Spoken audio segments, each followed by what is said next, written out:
Hello, everybody. Welcome to a little bit of a different thing today. Usually these happen. Usually, well, before I get into this, usually you would be getting an artist talk today,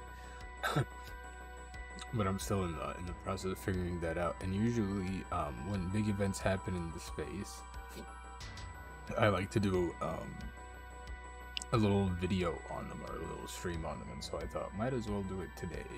Um, a lot has been happening. I got to be in the spaces for Crypto Skulls where the founder was speaking, and that deals with the whole historical NFT thing, and so I thought might as well um, cover what's going on with this whole historical NFT, right? If you've been in the space before, or if you've been in the space for, well, say before Mooncats were discovered, you're aware of what historical NFTs are, but if not, you might sort of not know, and so I thought let's do it today. It's a cool little um part of the crypto art scene and the NFT scene that you know commands a lot of provenance and a lot of value, and is also pretty well hidden. And so uh, let's get rid of this. And before we do, if you ever want to get in contact with me and would like to talk art, you know, get critiques or anything, you can tag me in the Metakey Discord and the Duat Residency channel, and I'll respond to you over there. Or you can tag me on Twitter at Anubis_3100 and I'll respond to you over there. I'm pretty responsive on socials. But anyways, as you may have heard from recent stuff in Twitter space, historical NFTs are sort of a thing. People sort of are starting to queue into them because of the resurgence, if you will, of crypto skulls. And so crypto skulls, real quick, in full disclosure, I own a crypto skull. It's right here in my profile. I have owned one since um March of 2021, and so that's verifiable on the blockchain, which is nice. So this is the official crypto skull account right here. Yeah, and so this happened pretty much, or this used to be the average price up until last week. And after that, if I scroll quickly if I can find it, this happened. And the floor went from essentially 0.5 to 2.1, and Gary V bought into it, and a bunch of people bought into it. And essentially, what cued people into this whole thing is this figure right here, known as Leonidas, who identifies himself as an NFT archaeologist. And I believe, I wanted to spotlight another person known as Blackstar. He's another NFT archaeologist, if you will. And I believe both of them are actually in the Discord.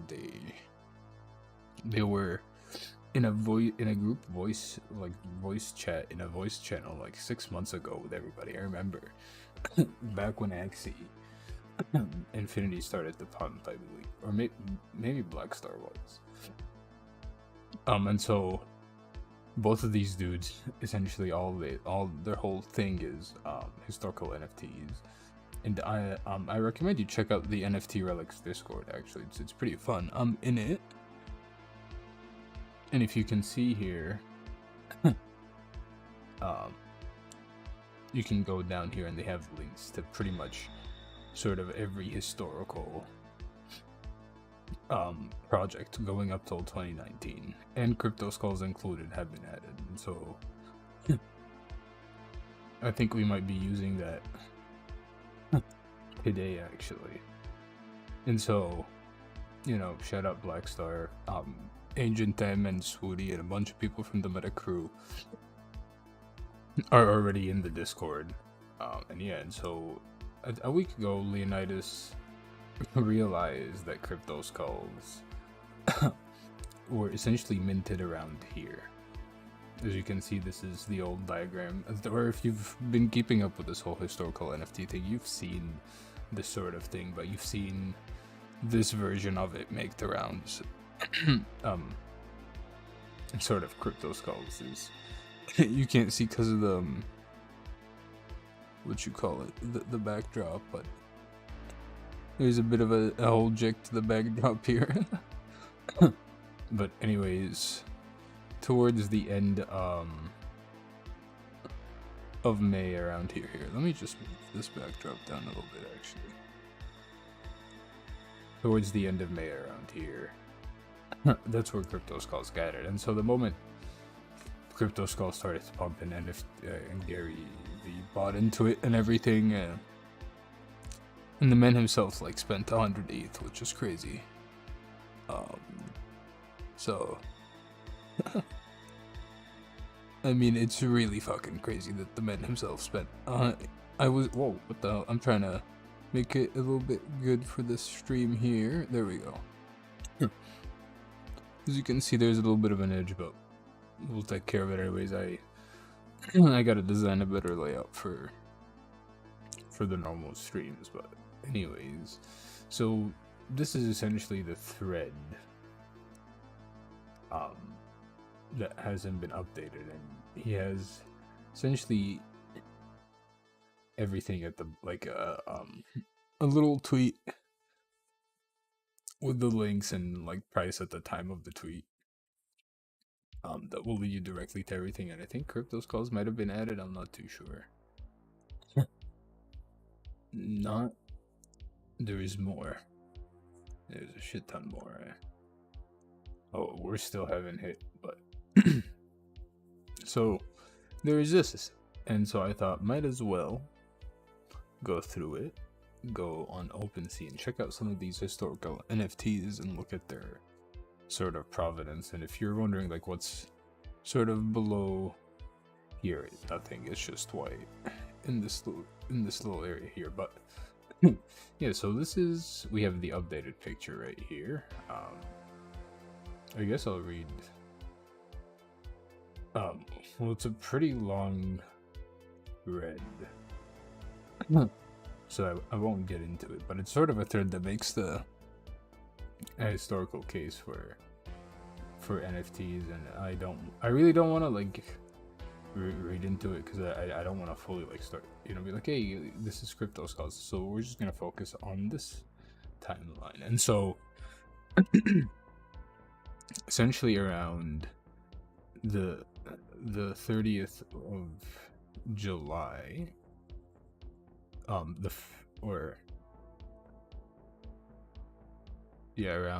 30th of July, Ethereum Genesis block is minted, and then on what's the 8th month? It's probably like September or something. Whoa, excuse me.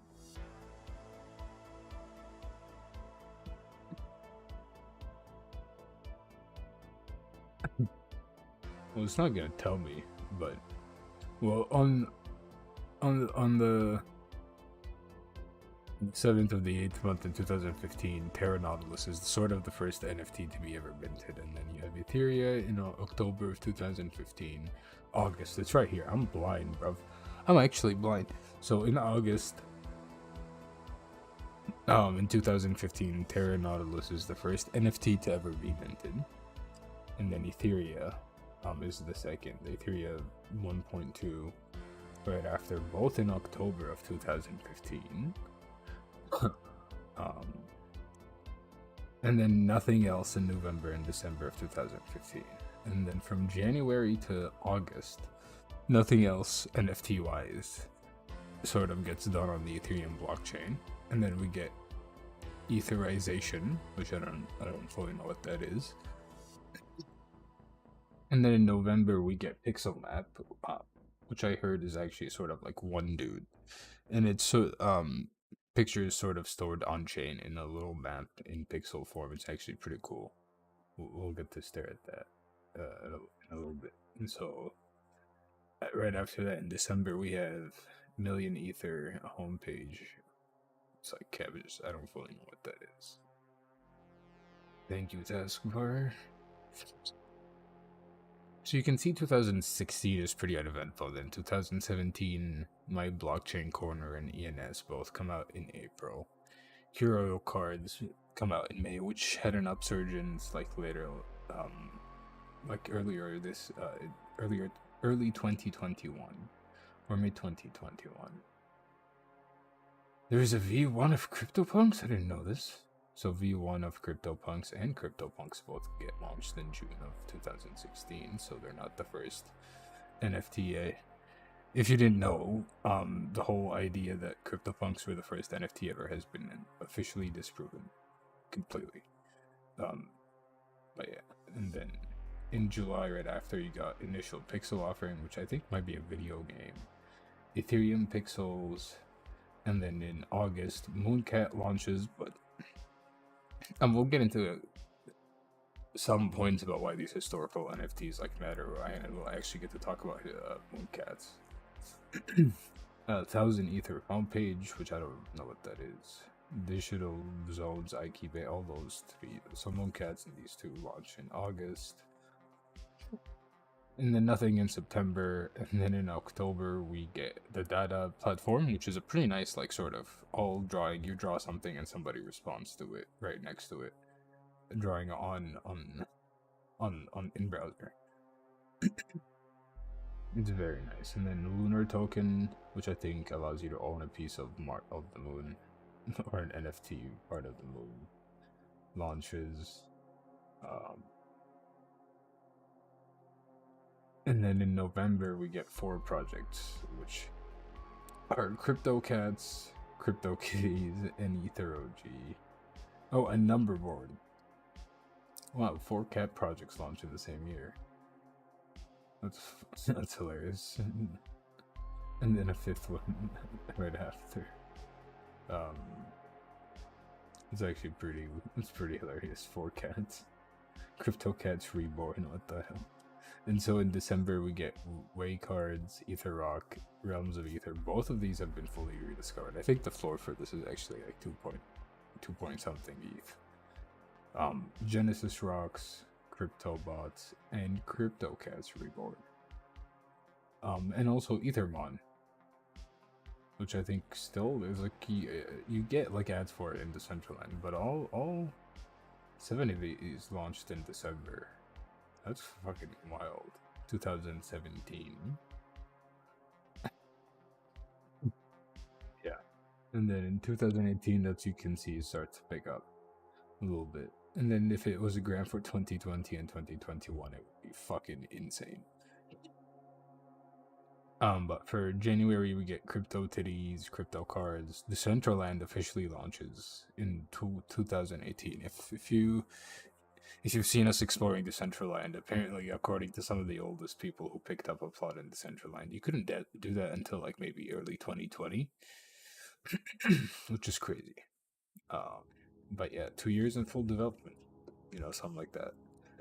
Crypto Celebrities, Crypto Fighters also launches, Ether Tulips, and so all of that's in January, and then February launches. I'm just laughing at Crypto Tulips, but Ether Map, Crypto Cities, Crypto Jingles, Ether Tulips, Crypto Handles, Kim Jong Crypto, Crypto Jingle. Oh, so there's Crypto Jingles 0, V0 Genesis, Crypto Jingles V1. Alright, and so that's for February, and then for March we get Etherbots City Mayor, Blockade Games Dejan Trophy, Sioux Square. We get Pixarum, Ether Lambos, Aether, Axie Infinity, and the Ether Waifu. So that's like fucking 10 projects, like 8 projects. Yeah, no, it's about close to 10 projects and 9 projects in 1 month. And then in February, in April, we get Crypto Sketches and Dios ETH. Super Rare launches in early April 2018. ETH Town and Blockchain Cuties. And then in May we get, this is actually getting so complicated. In May we get Ethereum and Mythicals, DigiArt Mythic Wars. We get Crypto Crystal, Pipidap, and Crypto Oink, which is I think Pig NFTs. June we get Crypto Voxel Parcels. They launch 2 months, maybe 3 months after Decentraland. Crypto Strikers, Crypto Pioneers, and Crypto Arte, which might be a Latin American art platform. And then in July we get Crypto Atoms. Holy fuck, there's a lot of cryptos. Oh my god. Crypto Skulls have Crypto Atoms flower tokens.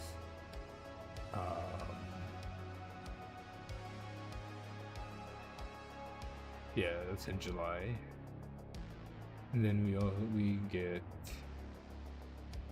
Oh wait, Crypto Art is part of July, and then Astro Ledger and Crypto Girl launch in July, and then Crypto Tunes player token and MLB Champions launch in August. My Crypto Heroes launches in September. Only one project in all of September. October gets eventless listeners, cryptographics,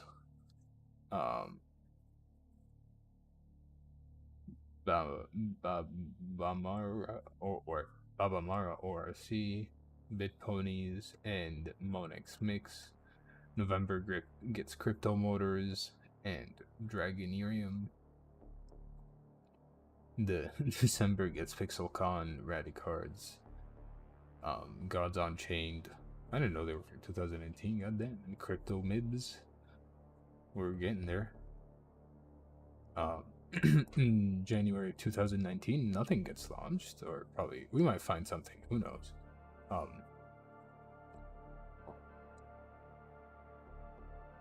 February, Blockmark Gems launches. March, Plasma Bear launches. April, Block Cities Autoglyphs, which is Larva Labs' project, and Clio 2 launch. Oh, and Generative K Compositions. AMAX launches. No, in May, AFAX launches, or FX. Reality launches, and Crypto Skulls. And so, as you can tell, it's like it gets pretty hectic and pretty busy around here. And so there's a lot of collectibles, like a lot. And so this chart, of course, will always pretty much keep evolving, and stuff will get added to it. And one thing is because essentially some like there is it's just from me being on the spaces, I've heard even Blackstar and Leonidas say this, where it's essentially there are more projects out there. They're just essentially sort of they have too many problems, right? And so, for example, the Mooncat, a problem that the developers faced is, and this was in a recent space, was the developers fucked up some of the wallet that was receiving the royalties, and so they didn't get paid for any of the initial sales for Mooncats whatsoever.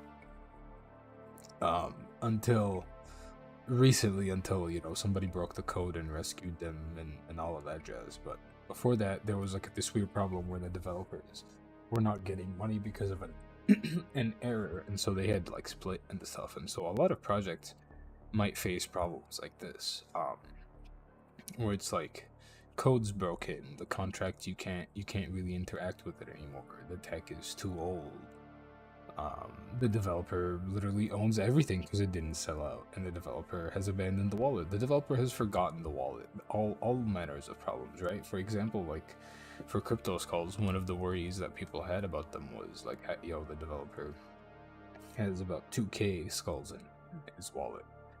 And that was essentially because when they launched, it was a completely different format, and they were also giving it for free, but the project didn't sell out. And the sort of minting process, that sort of jazz had essentially changed, and OpenSea had, adapted and evolved. And so it was a completely different platform now to when Crypto Skulls launched, right? And so there are problems with this, and so that's why you're seeing some gaps, and there is guaranteed to be projects in the future that are able to be saved and added on top, into these into this sort of like, you know, diagram, if you will, right? Like this timeline. And even to some extent, like we view as 2015 till 2019 as historical NFTs, but you know, 20 years, 50 years down the line, a 10-year span can be considered historical, right? So we're bound to see a lot more historical NFTs. And essentially, other than the provenance of them being the best, is a lot of this tech has helped us to get a lot of this tech that was utilized here. Is either sometimes the first of its kind, right, or helps build, in the case of Decentraland and stuff, on what's there, that without it the space wouldn't be where it is today at all, right? And so it's like, imagine the space if Decentraland and crypto voxels didn't launch. Would we even have like a full wearables market? You know, I doubt it, right? Just the provenance of when CryptoPunks launched, when Curio Cards launched. You know, ENS has been going on for 5 years now. That's insane. For like, that's 5 years of complete use case, you know. So I mean, it's crazy. And so we're gonna zoom in here real quick. And so I'm gonna go in my other screen and go to Discord here, and so we're gonna go to Pixel Map, launched in 2017. So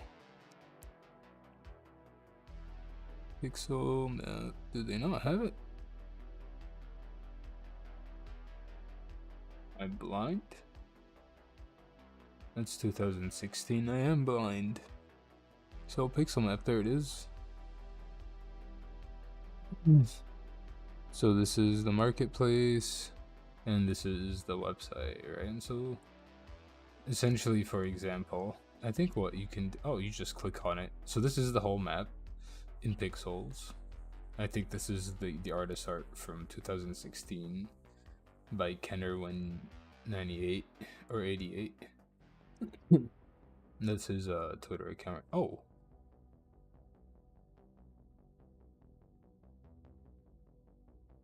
what is this? Metakey's in here?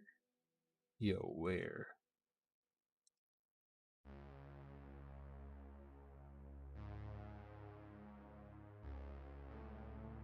Am I blind?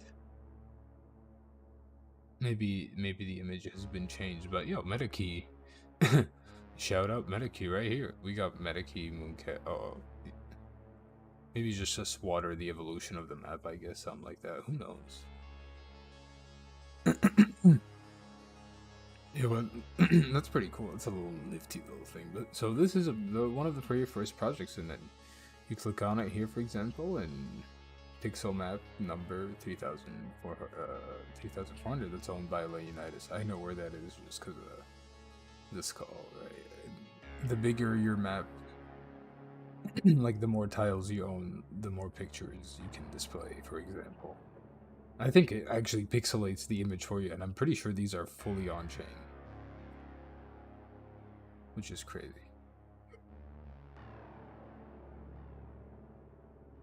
Well, yeah, so excuse me, I'm just clearing my throat. And as you can see, so these are just the tiles, and these are the tiles with the images on them. Fucking Mario. Bitcoin alien. CryptoPunks.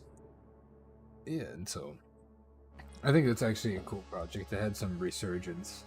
And we also got to hear the dude behind this, fully speak, Ken, and he was like, when this was happening, he was like just at home doing normal stuff, and so it's pretty cool. This dude loves Bitcoin, but sir, you are on Ethereum.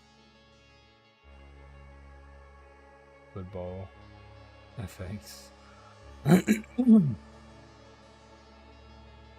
But yeah. So it shows you the contract, for sale. Just them green boys. The rest are owned. Become a smart. I fucking love JPEGs. Become a smart collector. So if we click that up, what is Pixelmap? Pixelmap to excuse me, Pixelmap 2016 is often considered an NFT relic or antique due to being one of the oldest NFTs in existence. The original billboard style NFT, Pixelmap is also known for being one of the first to store image data directly on chain, as well as the oldest Ethereum NFT tradable on OpenSea. It provides the ability to create, display, and update an artwork on a pixel map with all historical data immortalized on the blockchain. Heavily inspired by Alex II's The $1 Million homepage, Ken Irwin created the first fully decentralized equivalent going live with Pixel Map on November 17, 2016, years before the non-fungible token standard EIP 721. See, this is sort of the problems you can get into. This is literally older than 720 ERC 721 or EIP, whatever the hell would ever be written. The $1 million homepage consists of a 1,000 by 1,000 pixel grid with a total of 1 million pixels sold for $1 each. Because the pixels themselves were too small to be seen individually, Alex sold them in 10 by 10 squares for 100 each. Advertisers would then provide him with an image to display on the square as well as a URL. Notably, the tiles themselves could be updated by Alex as the page itself was static. Invented roughly 4 years before Bitcoin ever launched. Damn. What makes it so special? There are a total of 1,016,064 pixels for sale. On 1,296 by 784 grid. The grid is broken up into 3,969 visible plus one secret 16 by 16 tile, each at an initial price of 2 Ethereum, $20 at launch. Holy shit. Goddamn. However, unlike the $1 million homepage, every tile. Oh, is the $1 million homepage still going?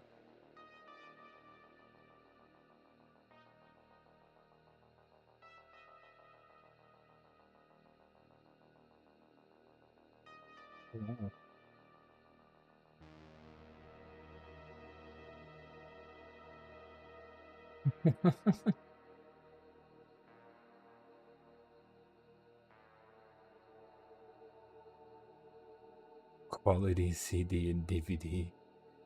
Free visitors, engine seeker, download movies, Polka. Loans. Wow.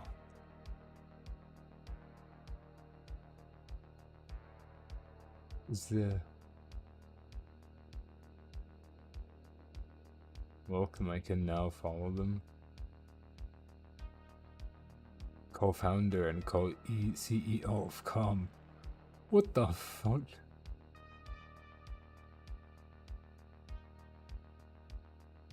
Yeah, that's some wild shit.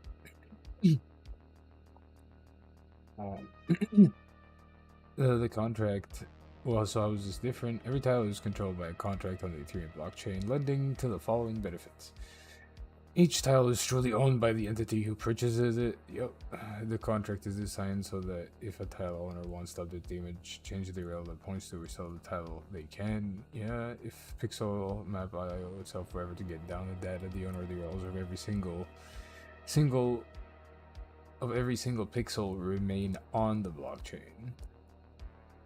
Because it's fully on-chain, and then the project has been open source, which means anyone can view the code, audit the Solidity contract, and even set up more front ends if they'd like. For instance, if someone wanted to set up an easier to use tile editor from Mixamap.io, they could, as all of the data stored safely on the Ethereum blockchain. Then what is rediscovery? When Pixelmap launched, much like a few other early projects, it was a bit too early for the concept of NFT, before the concept of NFTs had taken off. Maybe 30 to 40 tiles. were sold between the end of 2016 and 2017. Here, let me. King Jesus, my guy, what would. Where did you get that chart from? Leonidas's pinned tweet. Yo, welcome to the stream. I didn't realize. Sorry, I was busy reading this whole thing. Let me put stream up real quick. Chat is supposed to update. Oh, is it because? Oh, wow. That's why. Yeah, it has it on top chat for some reason. Welcome to the stream. Oh. But yeah, so that chart is on Leonidas's Leonidas.eth. Oh, we have it opened up twice. Leonidas NFT. Yeah. And if you go to Blackstar, Blackstar, right here, and go to his Discord. Well, yeah, you go to his Discord. Right here, you'll be able to get like all the links to this, to all of these. Everything is like coded and like has its own channel and everything. But yeah, so 30 to 40 tiles were sold between the end of 2016 and 2017. The web server crashed at some point in 2018. Eventually shut down entirely at the end of 2018. Between 2018, that's a lot of 2018 in one sentence, fuck. Between 2018 and August 2021, nearly all traces of Pixel Map disappeared from the internet except for the data stored on chain.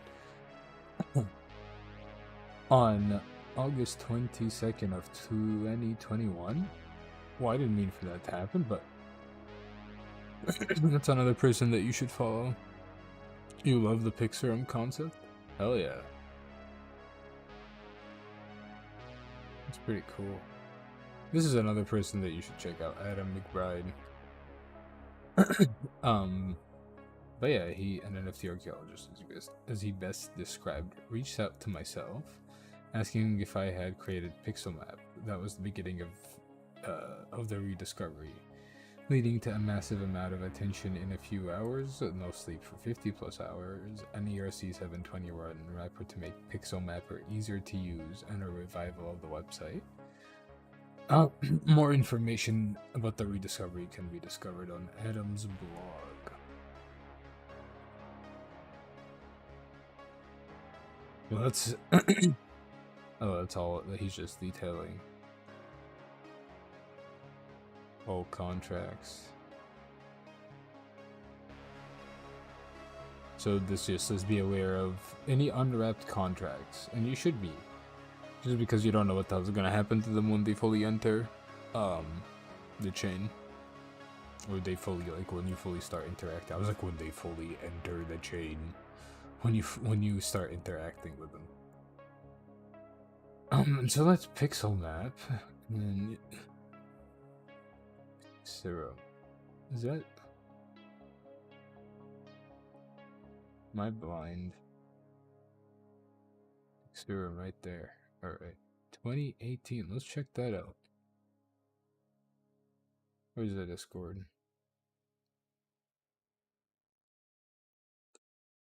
2018 Pixarum.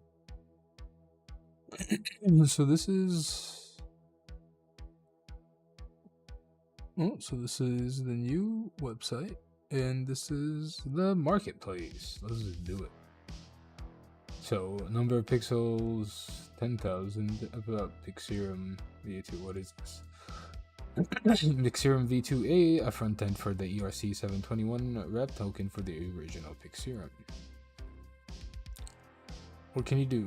Purchase and wrap Pixarum pixels. So I'm guessing you just own a pixel.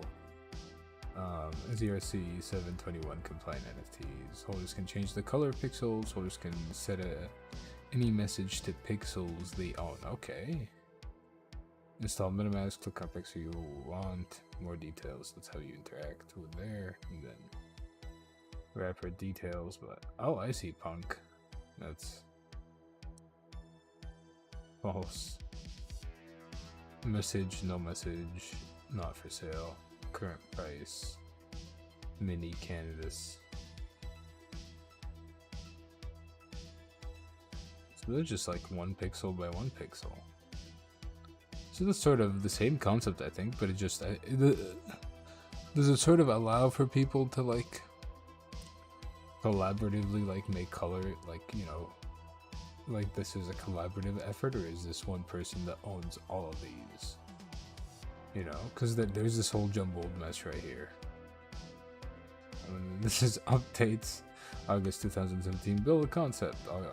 October 2017, developed beta version. December 2017, release beta version. March 2018, released Big Serum. March 2018, added to the state of the dApps. August 2021, released Big Serum V2.1 Alpha, added to OpenSea. What? Status abandoned. Damn. State of the dApps. What is this?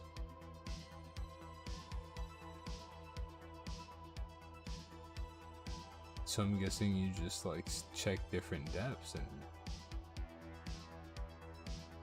I'm guessing this is old stuff. ETH Pokemon battles.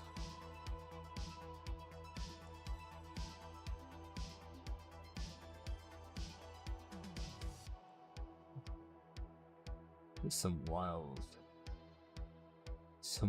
shit. 0.07. Oh. Okay. That's very cool. It's minted a day ago. But let's wrap Pick Serum. Oh. Where else? Let's see if we can find that punk.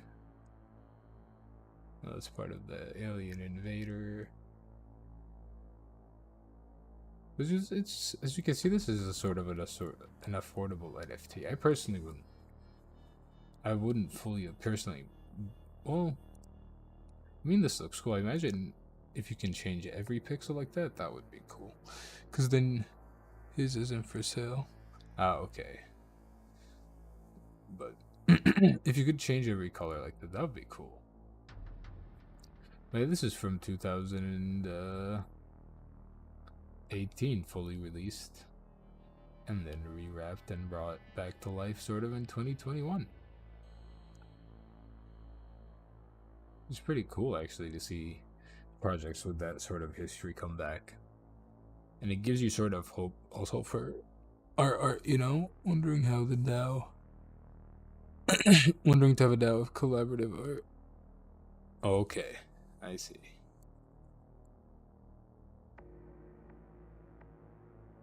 So this is the original. We'll hear about the. Oh, it's the same thing. I guess. All right.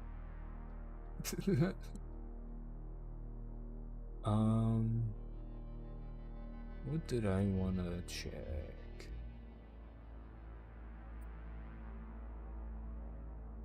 One sort of cool one that had like mad resurgence early on was Curio cards. And that's earlier than CryptoPunk, so we'll check that out. If I can get the. There we go, so 2000 Curio cards. That is the website and OpenSea. So we'll close this. So first are NFTs on Ethereum, which is, I guess, sort of true. Yeah, Terra Nautilus. We'll check also Terra Nautilus. I'm curious what the first thing is. So they're at 0.6. Oh yeah, we've seen these. They're not actually out. There are only 30 items, but each item is, I think, at a multiple. Each item has 1.6k. And as you can see, this is sort of where the resurgence around August happened. And even around here too. And so, boom. And it's coming back. But yeah, I was like, oh, what are these? So they're just a set of 30 cards, each one multi-edition. The rarer they are, the less of them there are. So like some of the rarest ones have 33, 30. This one has 30 and 29 is... So it's the 29th. Where is number 30, yo? Am I blind? It says 30 right here.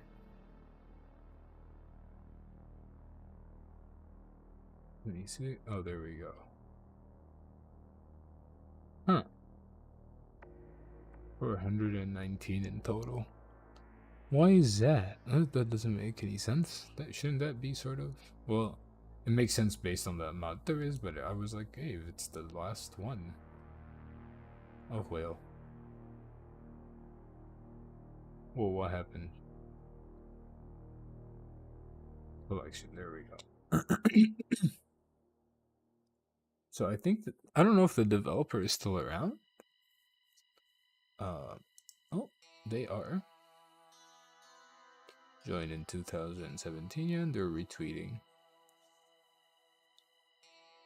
I don't see them too. Oh, what the heck, Rory?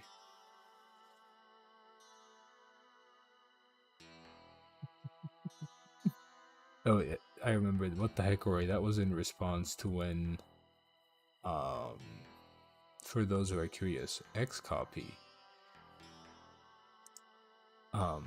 had his work rejected.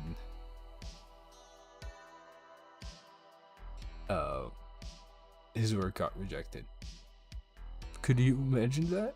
Like, this was gonna be a Curio Cards work, and then this is my friend, me telling my friend via email he should submit his art to my Curio Cards into them to see if he doesn't like me to remind him.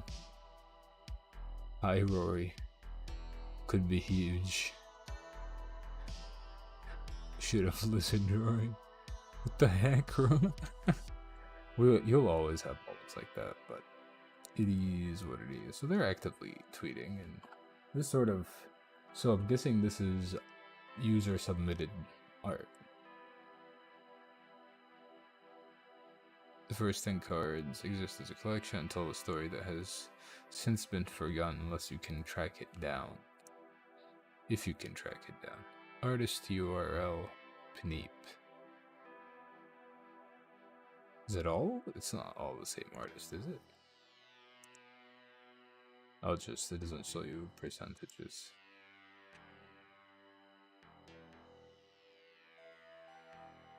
It's just, so this is, Pneep is the artist on these. Then let's go to like number 27 or something. So like this is, it's not Pneep, is it? No. Yeah, so it's different artists that submit their art for this. So like, yeah, these are literally the earliest art NFTs on the blockchain ever. I'm actually curious, can you see when they were minted? Well, there's a lot of history, so we're just gonna go to token ID, Curio Cards.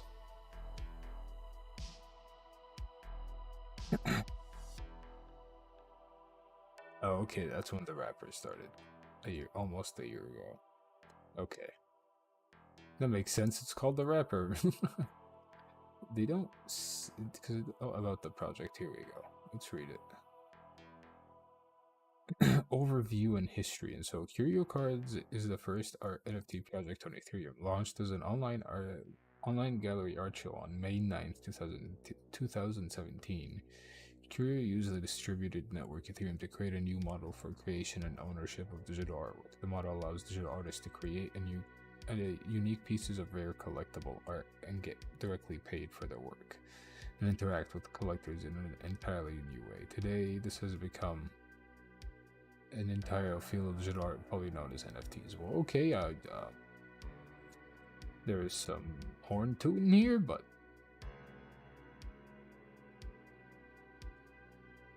you know, like, I guess chill. But well, hey, you know, we gotta give the devil their due. Curio Card is a collection of digital art numbered 1 to 30 featuring artworks from 7 different artists. Each numbered series has a unique artwork and a fixed supply of digital prints, ranging in supply from 111 to 2,000 cards. There are a total of 29,700 cards, with an estimated 7,000 currently lost or destroyed. All Curio cards were created in 2017, and no more can ever be created. I love it. All of us, including myself, love to say that we can never create anymore. I'm purchasing the initial artwork directly from a smart contract. Oh, I just skipped the whole sentence, a whole paragraph. Wow. Curio has had an influential impact on modern NFTs. The two most popular NFT standard develops later, ERC 721 and ERC 1155, share many design elements with Curio cards, with ERC 721 noting and referencing Curio cards. Okay, I see. There we go. Their shared elements include purchasing the initial artwork directly from a smart contract, embedding the artwork's IPFS hash, a unique fingerprint used for decentralized storage into the NFT smart contract using non-divisible tokens with a fixed supply, using multiple different tokens in the same collection, ownership of a token representing ownership of a public digital work. Curio cards predate and are thus not compatible with popular NFT marketplaces like OpenSea. To enable trading, an OpenSea wrapper was developed that can take Curio cards and wrap them inside a modern NFT card.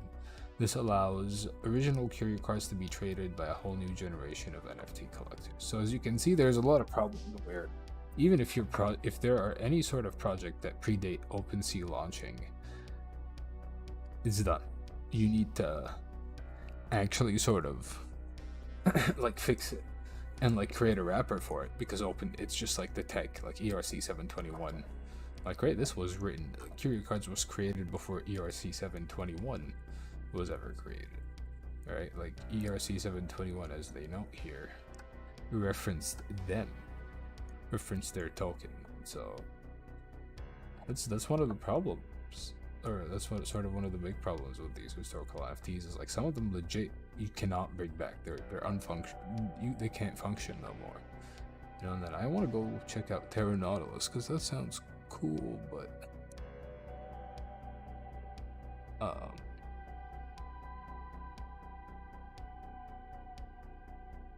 let me see if I can find it on Twitter.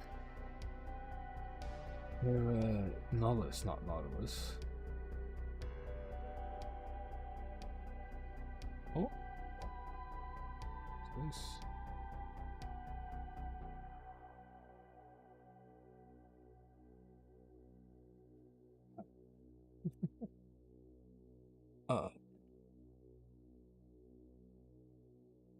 Well, I guess we can't. Damn. Well, like, what is one? I know about Ether Rocks. I'm curious about Crypto Cats, actually. That's a wild one. So, Crypto Cats, the ONT6, mint contract marketplace, OpenSea. There we go. So, Gem Leopard t-shirt. Fuck. Gem Leopard t-shirt. Oh, Crypto Cats X Gem Leopard. Okay. Oh. Well, there's only. Oh, okay. That's why. It's very low supply. So, Crypto Cats, collectible 8-bit cats on the Ethereum blockchain. They are sort of the second cat collectible ever on the blockchain. Home, loading. Oh, this is all the cats, literally. Wow. Hey, you. Oh, wow. Type. This scruffy cat powers floral for yellow edition 3 to the December release. Let's go about. So, deployed on the Ethereum mainnet on the 12th of November 2017, Crypto Cats are one of the scarcest NFT collections from that time, with only 600. Oh, these are just the wrapped ones, right? 625 tokens launched before Crypto Kitties. the CryptoKitties. It was a time before ERC 721 standard, so there are some pretty cute function names in the smart contract. Each CryptoCat is unique, and most are programmatically. Oh my! Most of them are just generated with different accessories. There we go. I can't even fucking read. Or is that even a correct word? Programmed? How do you know? Programmatically. There we go. Programmatically. I didn't. This, to those listening, this is the first time I've ever seen that word, bro. Official release. There are 3 releases that make up CryptoCat's collection. Each time we launched a new release, the official NFTs from the previous release were migrated to the new contract, and the final release of CryptoCat sold on the 24th of December 2017, and is currently the official contract for the cat vintage tokens. All cat vintage NFT transaction history can be found by looking up the contract owner address, this right here. And then release 12th of November, 12 cats. Original 12 cats were each made by hand, and it was the first smart contract in Web3 integration we had built. We always felt like the little guys, and we had heard about CryptoKitties and their big team. We decided to beat them to mainnet in 2017 with our release. Second release 25 November 2017, 177 cats. The second release was launched at the Blockathon, an iconic blockchain hackathon in Sydney, Australia. All cats were claimed within hours, and we were blown away when they announced we won first place. And then third and final release, 24th December 2017, 436 cats. The final release we launched in December with an initial mint price of our attempt. With an initial mint price, I like how they don't state that. In our attempt to manage the constant demand of us to make more cats, the last release was largely unsold until it was discovered in 2001, and the remaining cats sold out in minutes. I see. Damn.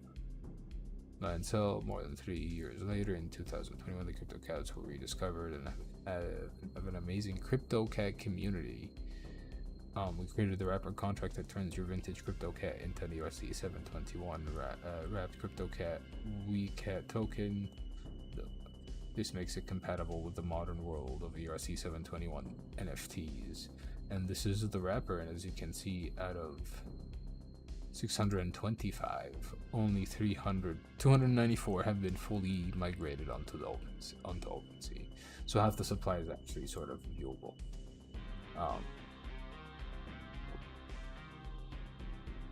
Which is fucking crazy.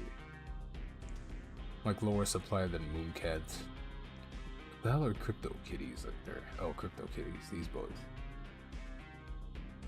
I mean, we all know what happened to CryptoKitties. They essentially, their breeding program screwed the supply into the ground. What was the average price? Yeah, let's see.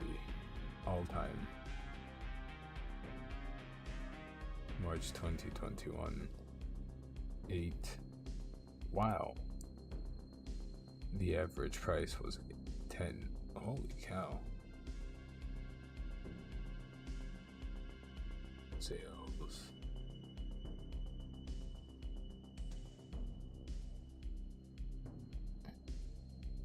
Number of sales 12 with the average price of 8.